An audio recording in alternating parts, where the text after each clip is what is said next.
తెలియజేస్తూ ఉన్నాను. మరి నిన్న మనం కొన్ని లేఖన సత్యాలను మనం వాక్యపు వెలుగులో చూడడానికి ప్రభు సహాయం చేశాడు. దానికి కంటిన్యూషన్ గా మనం ఈరోజు కూడా కొన్ని సత్యాలను దేవుని యొక్క ధ్యానం చేద్దాం. సహాయం కొరకు ప్రభు వైపు చూద్దాం. మహోన్నతుడా, సర్వశక్తిమంతుడా, మీకు వందనాలు. మరి యొక్క నూతన దినాన్ని మా జీవితాల్లో మీరు నాయన ప్రసాదించి అనేకులకు లేని భాగ్యాన్ని మీరు మాకు అనుగ్రహించి మమ్మలను సజీవులుగా మీరు లెక్కించి నాయన మీ యొక్క కృపను మాకు అనుగ్రహించి నీ మహిమ కొరకై ప్రభువా మమ్మలను నిలవబెట్టుకున్న మీ యొక్క ప్రేమకై, మీ అత్యున్నతమైనటువంటి కృపకై నిండు మనసుతో వందనాలు చెల్లిస్తూ ఉన్నాము. మా ముందున్న సమయము నాయన ప్రభువా మీరు మాకు అనుగ్రహించినది అన్న గ్రహింపుతోనూ ప్రభువా మీరు మాకు అనుగ్రహిస్తున్నటువంటి తరుణాలు, సమయాలు, కాలాలు అన్నీ కూడా ప్రభువా నాయన నీకు యోగ్యమైనవిగాను మా జీవితాల ద్వారా వాటిని నిన్ను మహిమపరిచేవిగాను ఉండడానికి సహాయం చేయండి. కృప చూపండి ప్రభువా.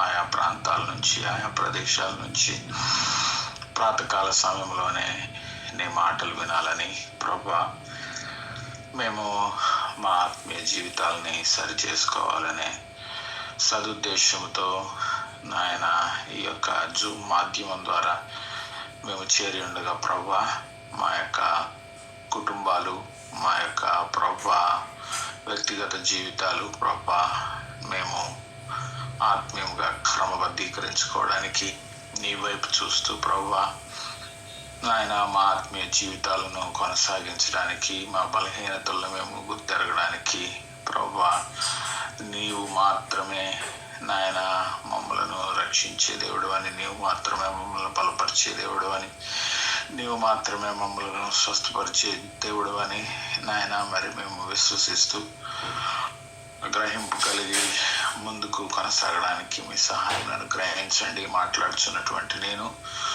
అయోగ్యుడును, అపవిత్రుడని మీ సన్నిధిలో ఒప్పుకుంటూ నాయన మరి మానవ మాటలు నాయన ఏ రీతిగానూ ఉపయోగకరం కాదు కానీ ప్రభువా మీరుగా మాతో మాట్లాడండి.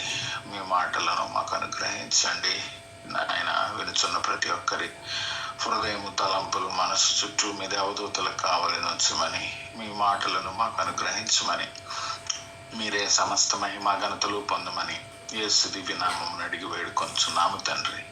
ఆమేన్.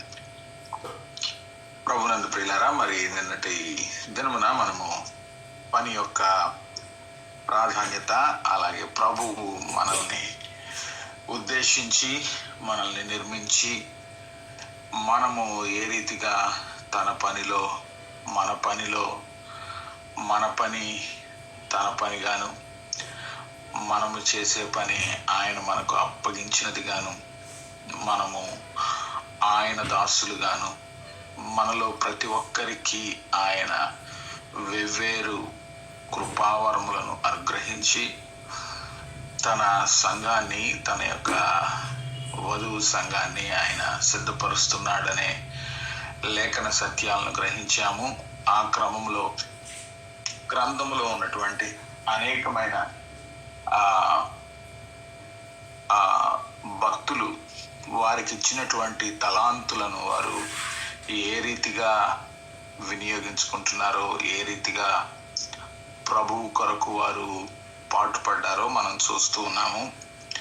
మరి ఈ దినాన ఇంకొన్ని సత్యాలను గ్రహించక ముందు మనం మరలా ఒకసారి రోమీలకు రాసినటువంటి పత్రిక 12వ అధ్యాయము 6వ నుంచి మనం చూసినట్లయితే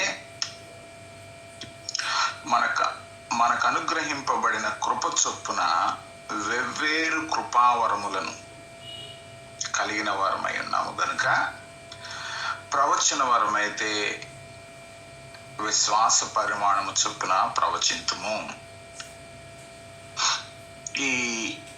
సత్యం మనకి చక్కగా పౌలు భక్తుడు రాస్తూ ఉన్నారు. బ్రదర్ కొంచెం loudly please. Thank you. Yeah, ఒక్క నిమిషం అయితే ఆగండి.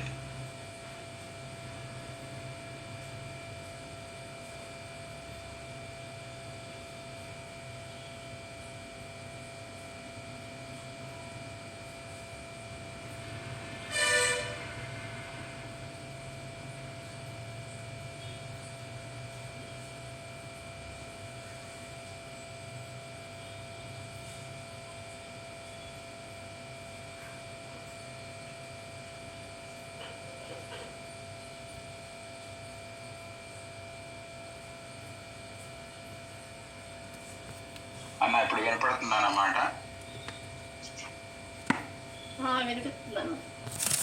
ఓకే అండి, థ్యాంక్ యూ. యా, ఇప్పుడు క్లియర్గా ఉంది కదా. అవును.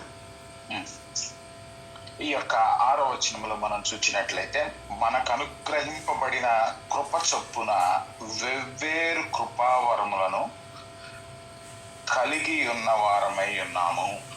కాబట్టి నిన్న కూడా మనం ఈ సత్యాన్ని ధ్యానం చేశాం. మనందరికీ ప్రభువు వేరు వేరు కృపావరాలను అనుగ్రహించారు. వాటిని మనం గుర్తించవలసినటువంటి బాధ్యత ఉన్నది. కాబట్టి సాధారణంగా మనందరం కూడా చాలా తేలికగా అనేటువంటి మాట, నాకు ఎటువంటి తలాంతు లేదు, లేదా నేనేమీ చేయలేను, నేను బలహీనుణ్ణి, నేను బలహీను.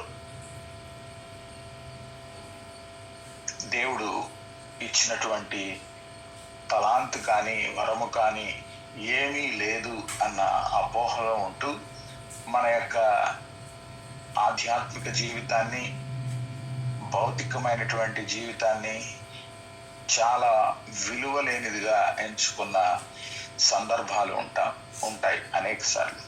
కానీ లేఖనం చాలా స్పష్టంగా మనతో మాట్లాడుతుంది. మనం దేవుని కొరకు జీవించవలసిన వారమై ఉండగా గ్రహించవలసినటువంటి ప్రాముఖ్యమైనటువంటి విషయం ఏంటంటే, ప్రభువు మనందరికీ కూడా వేరు వేరు కృపావరములను ఆయన అనుగ్రహించటం జరిగింది. ఏమిటి ఈ వరములు, ఏమిటి తలాంతులు అంటే, ఈ యొక్క 6వ వచనం నుంచి మనం చూస్తే, మొదటిది ప్రవచన వరము, రెండవది పరిచర్య. చూడండి, పరిచర్య అయితే పరిచర్యలోను, బోధించువాడైతే బోధించుటలోను, హెచ్చరించువాడైతే హెచ్చరించుటలోను పని కలిగి ఉందుము. పంచిపెట్టువాడు శుద్ధ మనస్సుతోను, పై విచారణ చేయువాడు జాగ్రత్తతోను, కరుణించువాడు సంతోషంతోనూ పని జరిగించవలెను.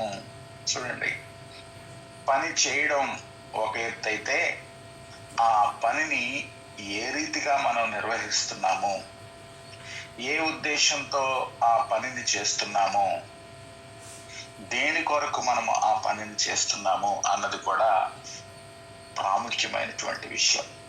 కొంతమంది అప్పగించినటువంటి పనిని చక్కగా చక్కపెడతారేమో కానీ నసుగుతోనూ గొణుగుతోనూ అయిష్టంగా ఆ పనిని నువ్వు చేసినట్లయితే దానివల్ల దేవునికి మహిమ వస్తుంది అని మనం చెప్పలేం. బహుశా ఆ పనిని నిర్వహించే క్రమంలో పనిని సంపూర్తి చేయవచ్చేమో కానీ తద్వారా ప్రభువు యొక్క మహిమ దానికి రాదు. కాబట్టి ఏ పనిని మనం నిర్వహించినా, ఏ పనిని మనం చేస్తున్నా దానిని పరిపూర్ణమైనటువంటి సమర్పణతో, పరిపూర్ణమైనటువంటి వినయముతో, ప్రభువు అప్పగించిన పనిగా దానిని మనం భావించి భయముతో, వణుకుతో, బాధ్యతతో, పూచీతో మనం చేయాలి. సాధారణంగా మనం చేసిన పనిని, మనకు అప్పగించిన పనిని సంపూర్తి చేసిన తర్వాత దాని విషయంలో రెస్పాన్సిబిలిటీని తీసుకోం, ఆ బాధ్యతని మనం తీసుకోము. కానీ ప్రభు యొక్క పని విధానాన్ని మనం చూసినట్లయితే, దైవ గ్రంథములో ఉన్నటువంటి దేవుని భక్తుల యొక్క జీవితాలను మనం చూసినట్లయితే, వారు తమకు అప్పగించిన పనిని, అది కష్టమైన, ఇబ్బంది అయినా, చాలా ప్రతికూల పరిస్థితి అయినప్పటికీ కూడా ఆ పనిని నిర్వహించే విషయంలో వారు సనగకుండా, గొణగకుండా, దేవుడు నాకు ఇది అప్పగించాడు కాబట్టి దీనిని నేను సంపూర్ణముగా నేను చేస్తాను, లేదా నాకు బలహీనత ఉన్నది కాబట్టి నేను దీనిని ప్రభు యొక్క సహాయంతో చేస్తాను అన్న సందర్భాలు మనకు లేఖనాల్లో స్పష్టంగా కనపడతాయి.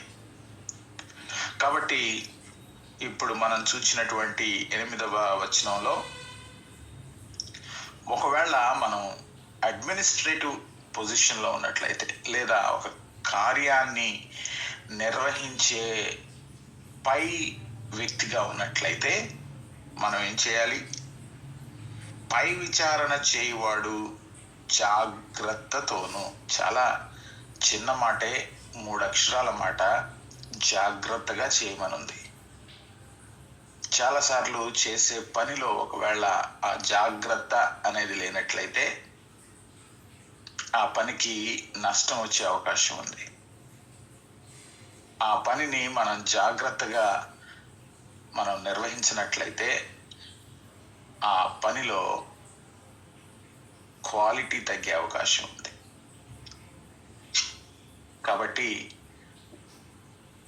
ఒకవేళ మనం పనిని నేరుగా నిర్వహించకపోయినా ఆ పనిని సూపర్వైజ్ చేసేటువంటి అవకాశం మనకి ఇవ్వబడినప్పుడు ఆ పనిని జాగ్రత్తగా నిర్వహించే అవకాశం మనకి ఇవ్వబడింది. జాగ్రత్తగా చేయవలసిన బాధ్యత మన మీద ఉన్నది అన్న విషయాన్ని గ్రహించి, ఒక అన్యుడైనటువంటి వ్యక్తి కంటే మరింత మెరుగుగా, మరింత జాగ్రత్తతో, మరింత పూచితో మనం ఆ పనిని చేయాలి. ప్రియమైనటువంటి వారులారా, ఈ యొక్క మనం ఉంటున్నటువంటి ఈ దేశంలో విద్య, వైద్యం ఇవన్నీ కూడా ఈ మేరకు మనం కలిగి ఉన్నామంటే దాని వెనుక ఉన్నటువంటి చరిత్రను మనం గమనించినట్లయితే, మిషనరీలు వారు నిస్వార్థంతోనూ ప్రభువును ప్రేమించిన వారిగా వారికి ఉన్నటువంటి సౌకర్యవంతమైనటువంటి జీవితాలను దేవుని సేవ కొరకు ప్రక్కన పెట్టి భారతదేశానికి చాలా దూరమైనటువంటి సుదీర్ఘమైనటువంటి ప్రయాణాన్ని వారు చేసి ఎంతో కష్టాన్ని వారు అనుభవించి ఈ దేశంలో విద్యని కానీ వైద్యాన్ని కానీ మనకు అందించారు. వారు చేసినటువంటి పనిలో నిస్వార్థత ఉంది, వారు చేసిన పనిలో త్యాగం ఉంది, వారు చేసిన పనిలో సమర్పణ ఉంది. ఈ దినాల్లో వైద్యాన్ని చూడండి, ఈ దినాల్లో విద్యను చూడండి, అవి వాణిజ్యంగా తయారైపోయాయి, కమర్షియల్గా తయారైపోయాయి. కాబట్టి వాటి విలువలు సన్నగిల్లాయి. వాటిలో చదువుతున్నవారు, వైద్యం చేయించుకుంటున్నవారు ఎంతగా మోసపోతున్నారో, ఎంతగా డబ్బులను ఖర్చు చేస్తున్నారో, అంత ఖర్చు చేసినప్పటికీ వారి ఆ ఫలితాలను చూడలేని వారుగా ఉన్నారు. ప్రియమైనటువంటి వారులారా, మరి ఒక దేవుని నమ్ముకున్న, విశ్వసించిన, ప్రభు కొరకు జీవిస్తున్నటువంటి వ్యక్తులుగా మనం ఆ విలువలను పోషించినట్లయితే, ఆ విలువలను మనం నీరుగార్చే వారిగా ఉన్నట్లయితే ప్రభువుకు రావలసినటువంటి మహిమ రాదు. సరికదా? మనము ఆత్మీయముగా ఎదిగిన స్థితి కానీ, ఆత్మీయముగా ఆ విలువలను పోషించుకున్నటువంటి వ్యక్తులుగా మనం ఉండము. లేఖనం మాత్రం చాలా చక్కగా మనకు చెప్తూ ఉంది, పై విచారణ చేయువాడు జాగ్రత్తతోనూ.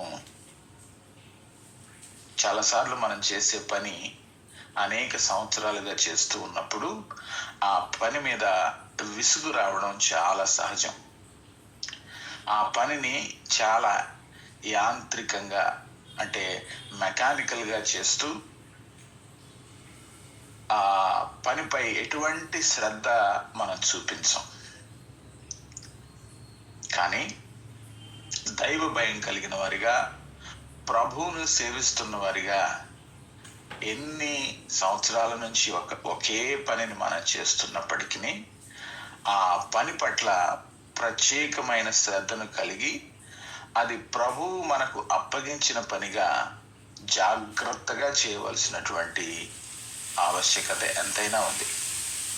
చూడండి, ఒక గుండె ఆపరేషన్ చేసేటువంటి సర్జన్ తాను చేసే పనిని కొంచెం అజాగ్రత్తతోనో, కొంచెం ఏమరపాటుతోనో ఒకవేళ ఆ సర్జరీని చేసినట్లయితే ఆ వ్యక్తి ప్రాణానికే ముప్పు కదా. మరి అటువంటి హార్ట్ సర్జన్ చేసే పని ప్రాముఖ్యమైనదిగా మనం ఎంచుకున్నట్లయితే, ప్రతి పని కూడా ప్రభు మనకు అప్పగించింది అదే విలువలతో మనం చేసినప్పుడు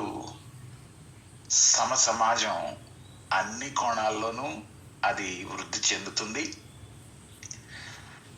తద్వారా ప్రభువుని సేవిస్తున్న మనం అంత శ్రేష్టమైన విలువలను కలిగి పనిచేస్తూ ఉన్నప్పుడు మనపై, మన పై అధికారులకు నమ్మకం, మన పని పట్ల వారికి కలిగి ఉన్న ఉద్దేశాలు చాలా ఉన్నతంగా ఉంటాయి. తద్వారా అల్టిమేట్గా, అత్యున్నతంగా ఎవరికి మహిమ వస్తుందంటే, వీరు ప్రభువుని సేవించేవారు, వీరు ఇతరుల వలె పనిచేయరు, నమ్మకంగా పనిచేస్తారు అన్న ఆ ప్రశంసను తప్పకుండా చివరకు అది ప్రభువుకు మహిమ తెచ్చేదిగా ఉంటుంది. ఈ లోకంలో, ఈ దేశంలో అత్యున్నతంగా ప్రభుత్వం ఖర్చు పెట్టేటువంటి ధనం దేని మీద మీకు తెలుసా?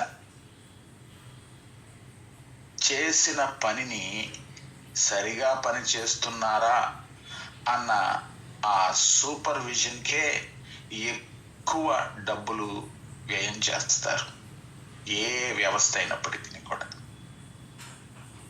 మరి ఇంత ధనం ఎందుకు వెచ్చించాల్సి ఉంది అంటే, ప్రతి ఒక్కరూ వారు చేసే పనిలో నిబద్ధతను కలిగి ఉండరు కాబట్టి దాని మీద సూపర్విజన్ అనేది ఉంటుంది. చూడండి, ఎక్కడా కూడా ఈ లోకంలో నమ్మకమైన వ్యక్తులను చాలా తక్కువగా చూస్తాం. కానీ ప్రభువుని కలిగి ఉన్న వారిగా, ప్రభువుని విశ్వసించిన వారిగా మనం మన పనిలో నమ్మకత్వాన్ని, ప్రభువుకు నమ్మకంగా, జాగ్రత్తగా మనం ఆ పనిని చేయవలసి ఉన్నది. ఆ తర్వాతి మాటను మనం చూచినట్లయితే, కరుణించువాడు సంతోషముతోనూ పని జరిగించవలెను. చూడండి, అధికారం ఇవ్వబడింది అని ఒకవేళ మనం అనుకున్నట్లయితే, మనకు అప్పగించబడిన పనిలో కొంత అధికారం మన చేతిలో ఉన్నప్పుడు ఎలా ఉండాలట? కరుణింపువాడు సంతోషముతో పని జరిగించు. కఠినంగా ఇతరుల యొక్క హృదయాలను గుర్తించకుండా, వారి అసౌకర్యాలను, వారి యొక్క అవసరతలను ఏమాత్రం కూడా ఖాతరు చేయకుండా, అధికారం ఉంది కదా అని అధికారాన్ని దుర్వినియోగపరుస్తూ, ఒకవేళ పనిని నిర్వర్తించేటువంటి క్రమంలో దేవుని ప్రేమను కలిగి ఉండినట్లయితే, దేవుని కరుణను మనం కలిగి ఉండినట్లయితే, అది కూడా తప్పే అన్న భావన పౌలు భక్తుడు ఇక్కడ మనకు సెలవిస్తున్నాడు. సంతోషముతో పనిని జరిగించాలి. గొణుగుతూ సణుగుతూ అయిష్టంగా పై అధికారిపై మనస్సు నొచ్చుకొని, లేదా ఆ పనిలో నష్టం కలగాలనే ఉద్దేశంతో ఒకవేళ చేస్తున్నట్లయితే, అది చాలా మనకు దేవునికి సరి అయిన సంబంధం లేని వారిగా ఉన్నాం. కొన్ని నెలల క్రితం నేను పనిచేస్తున్న దగ్గర కొంతమంది పనివారిని తీసివేస్తున్నారు. ఆ పనివారిని తీసివేస్తుంటే ఒక ఎలక్ట్రీషియన్ కూడా తన ఉద్యోగం ఇంకా కొన్ని దినాలే ఉంది అన్న సత్యాన్ని అర్థం చేసుకున్నాడు. ఇంకా నన్ను ఎలాగూ తీసేస్తారు, నేను ఎలాగూ ఇక్కడి నుంచి వెళ్ళిపోతాను అని మాతో చెప్పడం జరిగింది. దరిదాపు ఒక 12 సంవత్సరాల నుంచి అక్కడ పనిచేస్తున్నాడు. అంత సుదీర్ఘమైనటువంటి పనిని చేసినటువంటి ఆ వ్యక్తి తాను వెళ్ళిపోతూ చేసిన పని ఏంటో తెలుసా? ఇంకా ఎలాగూ ఇక్కడ నేను పని చేయను, నాకు వీరు ఈ ఉద్యోగం కొనసాగింపు ఉండదు ఇక్కడ అని తాను వెళ్తూ కొన్ని పనుల్లో లేదా కొన్ని వస్తువులను నష్టపరిచే విధంగా చేశాడు. ఎంత నష్టం అంటే, తను వెళ్ళిపోయిన తర్వాత వాటిని బాగు చేయడం కానీ, వాటిని మరలా పనిచేసే విధానంగా కాకుండా అవి పూర్తిగా ధ్వంసమయ్యేటట్లు ఆ పనులన్నీ కూడా అలా చేసి వెళ్ళిపోయాడు. ఎందుకని? నాకు ఇక్కడ ఇంక ఏమాత్రం ఉద్యోగం ఉండదు, వీరు నా ఉద్యోగాన్ని తీసేస్తున్నారు కాబట్టి ఇక్కడ విషయాలను లేదా ఇక్కడ ఉన్నటువంటి ఆ వస్తువులను నష్టపరచాలి అన్న ఉద్దేశంతో ఆ వ్యక్తి అలా చేసి వెళ్ళాడు. చూడండి, మానవుని యొక్క హృదయం ఎంత భయంకరంగాను నష్టపరిచేదిగాను ఉందో. తద్వారా ఏమైంది?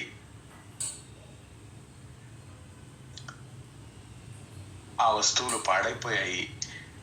ఆ వస్తువులు ఎలా పాడైపోయాయో అన్న సంగతి కూడా యాజమాన్యానికి అర్థమైంది.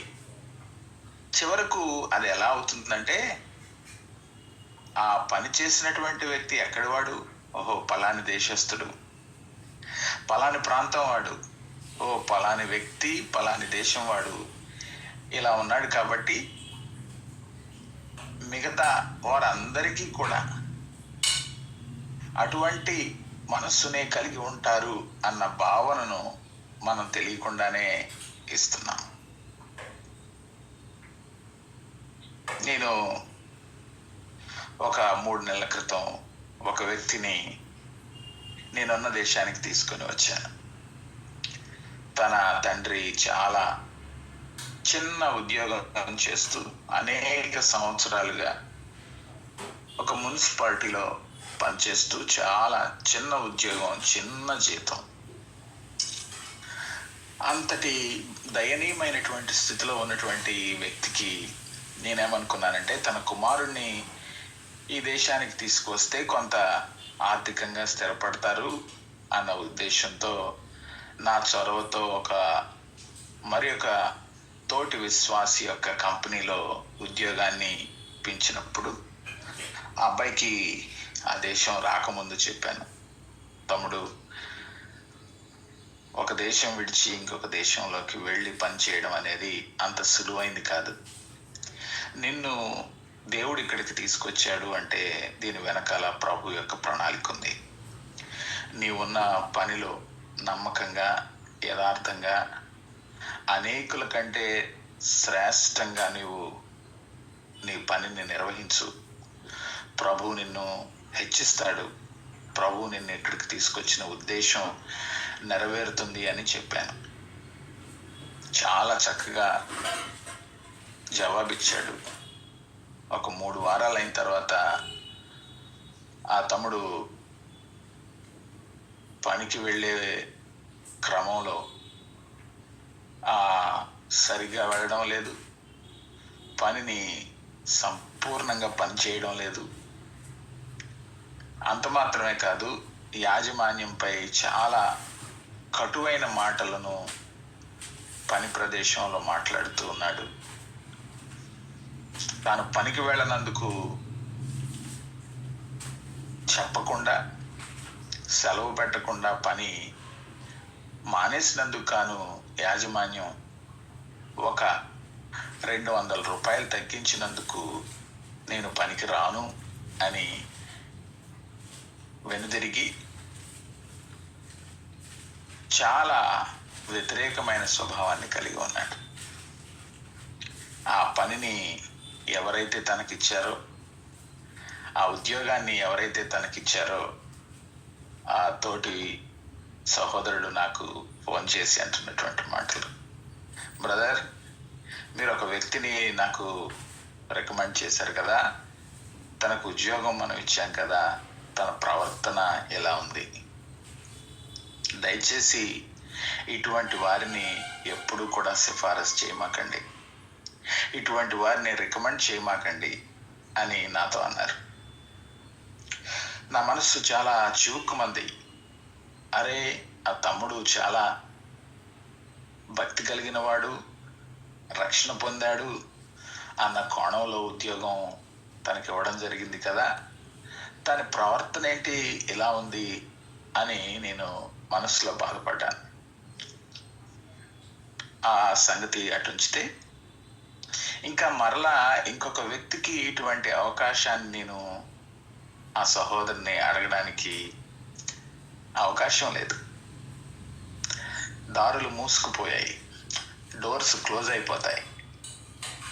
సంబంధాలు, సత్సంబంధాలు అవి సన్నగిల్లుతాయి.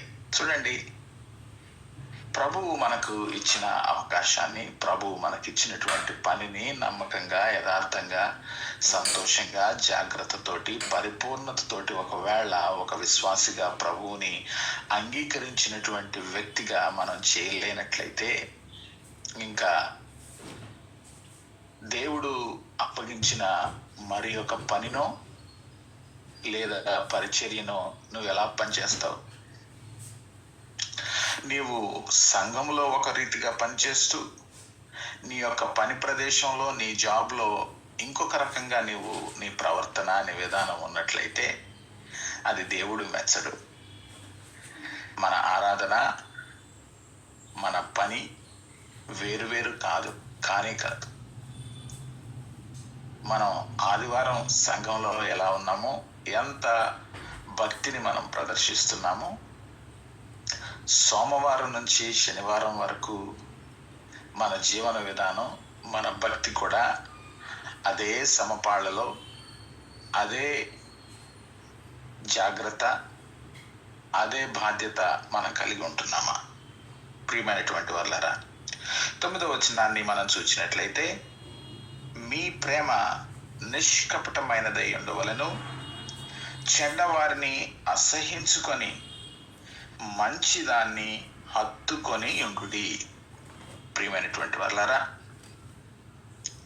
చెడ్డ విషయాలను, చెడ్డ పనులను, చెడుతనమును అసహించుకునేటువంటి ఆ సుగుణం, ఆ దైవీకమైనటువంటి లక్షణం మనం కలిగి ఉన్నామా? ప్రభువుని అంగీకరించక ముందు, మారు మనస్సు రక్షణ బాప్తిస్మం పొందక ముందు అనేకమైనటువంటి ప్రభువుకు అయిష్టమైన పనులను చేస్తున్న వారిగా ఉన్నామేమో. కానీ ప్రభువుని అంగీకరించిన తర్వాత ప్రభు మనకిచ్చినటువంటి నూతన స్వభావము, నూతన జీవము, నవీన స్వభావము ధరించుకున్న వారిగా ఉన్నాము. ప్రాచీన స్వభావాన్ని విడిచిపెట్టిన వారిగా ఉన్నాము. కంప్లీట్గా 90 degrees లేదా దేవుని వైపునకు సంపూర్ణంగా లోకానికి అభిముఖంగా ప్రభు వైపు తిరిగిన వారిగా మనం ఉన్నట్లయితే వాటన్నిటినీ విడిచిపెట్టి చెడుతనాన్ని అసహించుకునేటువంటి ఆ యొక్క మనస్సును మనం కలిగి ఉన్నప్పుడు మంచిని హత్తుకునేటువంటి ఆ గుణాన్ని మనం కలిగి ఉన్నామా? 10వ వచనంలో సహోదర ప్రేమ విషయంలో ఒకనినొకడు అనురాగము గలవారై ఘనత విషయంలో ఒకనినొకడు గొప్పగా ఎంచుకొనుడి. 2 సత్యాలు ఉన్నాయి. ఒకటేమో ప్రేమ విషయంలో అనురాగాన్ని కలిగి ఉండాలంట. అనేకులను మనం ప్రేమించేవారిగా ఉంటాం. కొంతమందిని ప్రేమించకపోయినా ప్రేమించినట్టు నటిస్తూ ఉన్నవారిగా ఉంటారు. అది కాదు ప్రభు మన నుంచి కోరుకునేది. మనం ఒక ప్రశంసను, ఒక పొగడ్తను మనం చేసినా అది యథార్థమైనదిగా ఉండాలి. ప్రభువుని ప్రేమించిన వారిగా, ప్రభు ప్రేమని మనం రుచి చూచిన వారిగా ఇతరులను కూడా అదే ప్రేమతో మనం ప్రేమించే వారిగా ఉండాలి. మన ప్రేమ యథార్థమైనదిగా ఉండాలి. నిజమైనటువంటి ప్రేమలో ఆ అనురాగం ఉంటుంది. ఈ అనురాగం నిజానికి ఎక్కడ మనకు కనపడుతుంది? అనురాగం ఎవరి మీద మనకు ఉంటుంది అంటే మన బిడ్డల మీదో, మన ఇంటి వారి మీదో, మన భర్త మీదో, మన భార్య మీద ఉంటుంది. కానీ అదే అనురాగాన్ని, అదే ప్రేమని మనం తోటివారి పట్ల కలిగి ఉండాలి అన్నది ప్రభు యొక్క ఆశ. దాన్ని మనం నిర్వర్తించేవారిగా ఉన్నామా? ఈ ఉదయకాల సమయంలో ప్రభు యొక్క వాక్యం సెలవిస్తుంది,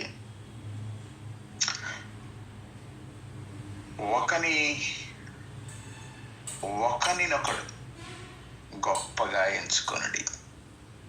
ఇది చాలా కష్టమైనటువంటి అభ్యాసం. అనేక సార్లు మానవ హృదయం, మానవ నైజం ఏంటంటే మనమే గొప్పవారిగా, మనం ఉన్నటువంటి రంగంలో నాకు మించిన వారు లేరు, నేనే చాలా మంచిగా పనిచేస్తాను, నాకే బాగా తెలుసు అన్నటువంటి అపోహలో ఉంటూ అటువంటి